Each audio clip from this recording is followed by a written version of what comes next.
Olá, sexto ano, é um prazer estar mais uma vez compartilhando conhecimento sobre religião com vocês. Hoje nós vamos começar a aula com a correção do simulado, mas também vamos trabalhar com o capítulo 3, que está dividido em duas partes. A aula de hoje vai ser sobre narrativas religiosas, bem interessante, né? Porque eu pedi ajuda aí a alguns colegas de sala, desde já agradeço, muito obrigado, tá? E para casa você vai fazer as páginas 35 e 36. Eu já peço desculpa porque ó, em algumas partes dos vídeos eu vou tossir. Eu sei que isso é muito feio, isso é antiético, mas é porque eu não consigo. Eu tô com alergia matinal e é, por mais que eu regrave, eu não vou conseguir. Então, desculpa mesmo, tá, gente? Mas vamos lá. A, a sequência da primeira, segunda, terceira é essa, e tem C, e tem C, e tem D. Na primeira ele queria saber o período antes da escrita, né, referente à religião. Qual era a forma? Então, era a forma de ser humano se comunicar, se relacionar com os seres naturais. Segundo o livro de vocês, né, tá lá no início do capítulo, o animismo, que ele acredita que os seres, né, lua, sol, estrelas, eles têm alma, têm espírito e têm ser. E a terceira, ele queria saber a religião que, desculpa, que não fazia parte, que não faz parte do politeísmo. No caso é a cristã, porque a cristã ela é monoteísta, ou seja, acredita em apenas um Deus. A quarta questão, eu queria saber o nome desta figura, dessa imagem, que é Ceres, tá? A deusa da agricultura e fertilidade. E a quinta, para completar, os nomes certos seriam mito e religião. Bem, sobre a aula de hoje, narrativa. Essa frase de Barthes, ela abre o capítulo de vocês, capítulo 3, bem interessante, e a gente vai entender um pouco o que é narrativa, tá? Bem, a narrativa está presente em todos os tempos, em todos os lugares, em todas as sociedades. Começa com a própria história da humanidade. Não há, em parte alguma, povo algum sem narrativa. Todas as classes, todos os grupos humanos têm suas narrativas. E o que seria então uma... Desculpa. O que seria então uma narrativa? Inicialmente é um substantivo feminino, né? Isso é tirado do dicionário. 1.1 é uma ação, um processo, um efeito de narrar, ou seja, uma narração, narrativa e narração no mesmo sentido. 2.2 exposição de acontecimento ou de uma série de acontecimentos mais ou menos encadeados, reais ou imaginários. Então, esses acontecimentos, essa fala, ela pode ser real, pode existir, ou pode ser da imaginação de alguém, por meio de palavras ou imagens que nós iremos ver hoje. E uma narrativa religiosa. Desculpa. No tempo em que não havia escrita, ou quando ela não era acessível a todos, ensinamentos, valores e ritos eram transmitidos de geração em geração apenas por meio da oralidade.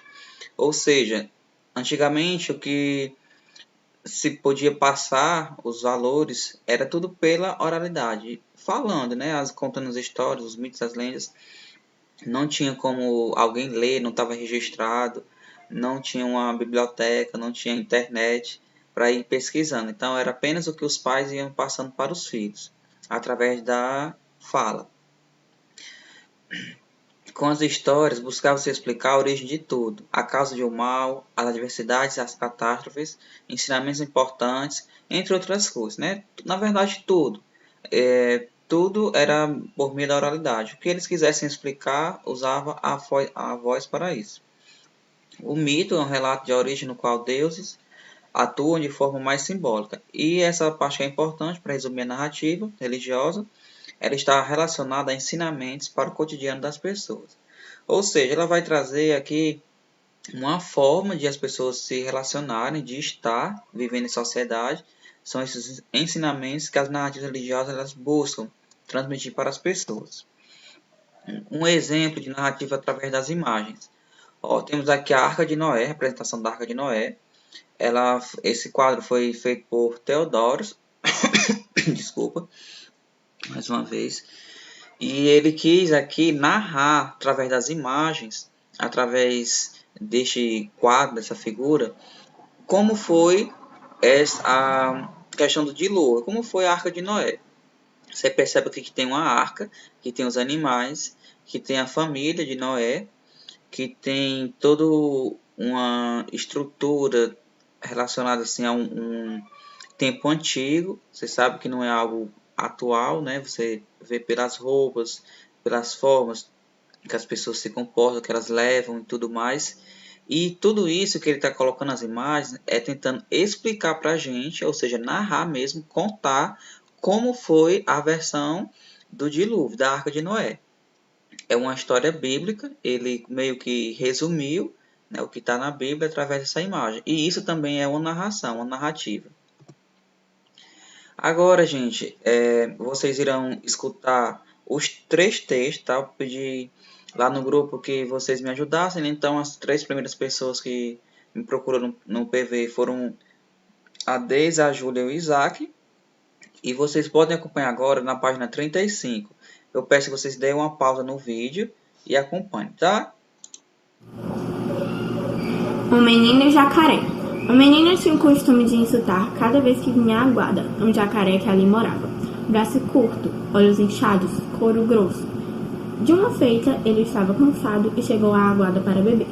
Então veio o mesmo jacaré, nadando e convidou para acompanhá-la à sua morada, onde lhe daria água fria, em vez de água morna do rio. Quando chegaram perto de sua morada, o jacaré disse: "Agora insulta-me, chama-me de olhos inchados." "Não," respondeu o menino, "teus olhos são bonitos." "Então chama-me de braço curto." "Não, tu tens os braços compridos." "Então chama-me de couro grosso." "Cabeça comprida ou rabo comprido?" "Não, teu couro é macio." Assim entreteve o jacaré até que já se via debaixo d'água das árvores da outra margem. Então o menino, pondo-se de pé, agarrou-se num galho e empurrou o jacaré com o pé pela água dentro. Trepou na árvore, alcançou a terra e fugiu. No igapó encontrou Kubê-Popô, que estava pescando com Timbó, tendo ao seu lado um grande cesto cheio de peixes. Quando o menino lhe contou que o jacaré o estava perseguindo, o Kubê-Popô escondeu-o no cesto debaixo dos peixes. Nisto já havia chegado o jacaré no rastro do menino, exigindo do Kubê-Popô que lhe entregasse o que havia escondido. O Kubê-Popô mandou que o jacaré metesse a mão debaixo dos peixes, mas como este tinha os braços muito curtos, nada achou. Continuou a procurar pelos arredores.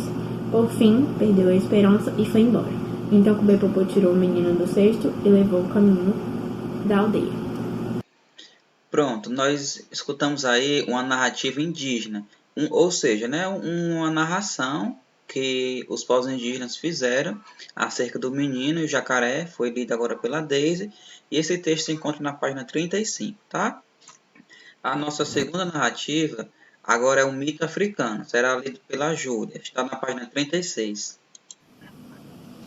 Mito africano. Houve uma vez um campo imenso, e nesse campo se erguia uma enorme árvore iroco com raízes esparramadas. Um dia o céu escureceu e de lá desceu sobre o campo uma mesa grande, uma cadeira grande e uma imensa pedra da criação.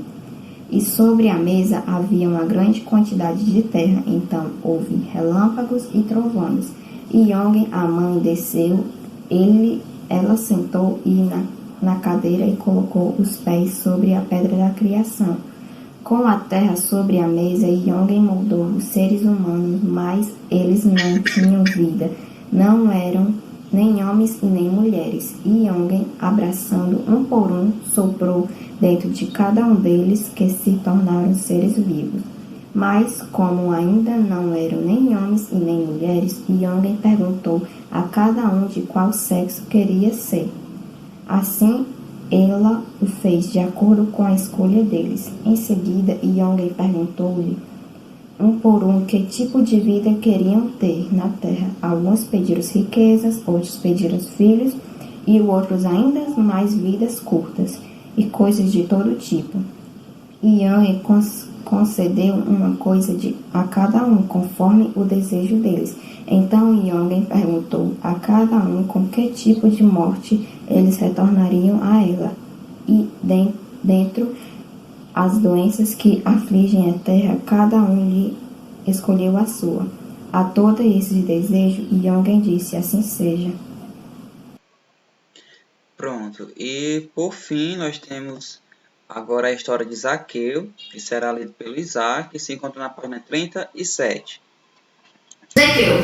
E tendo entrado em Jericó, ele atravessava a cidade. Havia lá um homem chamado Zaqueu, que era rico e chefe dos publicanos. Procurava ver quem era Jesus, mas não o conseguia, por causa da multidão, pois era de baixa estatura. Correu então à frente e subiu um sicômoro para ver Jesus, que passaria por ali. Quando Jesus chegou ao lugar, levantou os olhos e disse-lhe: Zaqueu, desce depressa, pois hoje devo ficar em tua casa. Ele desceu imediatamente e recebeu-o com alegria. À vista do acontecimento, todos murmuravam, dizendo: foi hospedar na casa de pecador. Zaqueu, de pé, disse ao Senhor: Senhor, eis que dou a metade dos meus bens aos pobres, e se defraudei alguém, restituo-lhe o quadrúplo. Jesus lhe disse: hoje a salvação entrou nesta casa, porque ele também é um filho de Abraão.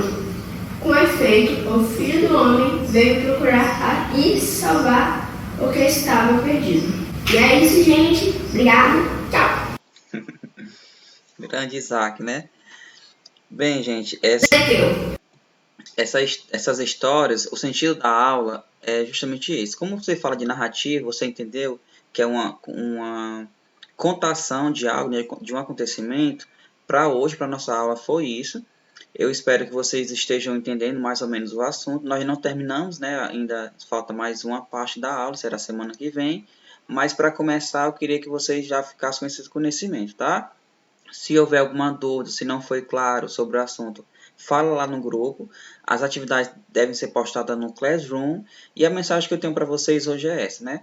Sua vida é a história que você escreve todo dia, tá? Tenha uma excelente semana. Abraço.